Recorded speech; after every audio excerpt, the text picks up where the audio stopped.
కూడా మనకు కనబడటం లేదు. ప్రియ స్నేహితులను జాగ్రత్తగా ఆలోచించండి.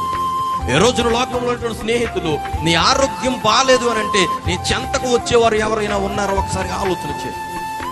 ఈ రోజున లోకంలో ఉన్నటువంటి స్నేహితులు, నీ దగ్గర ధనం ఉంటే ఆ ధనాన్ని ఎలా ఖర్చు పెట్టాలో చెప్పగలిగిన వారు ఉన్నారు, కానీ ఆ ధనం యొక్క అవసరతని కలిగినప్పుడు ఆ ధనాన్ని సమకూర్చి ఇచ్చేటువంటి స్నేహితులు ఎవరైనా ఉన్నారా అని ఒక్కసారి నీవు ఆలోచన చేసుకో. ఈ రోజున స్నేహితులు నువ్వు మంచిగా ఉంటే నిన్ను పాడు చేసేటువంటి ప్రయత్నాలు జరిగిస్తారు, కానీ నిన్ను బాగు చేయాలనేటువంటి ఉద్దేశం కలిగిన వారు ఎవరున్నారో ఒకసారి ఆలోచన చేసుకో.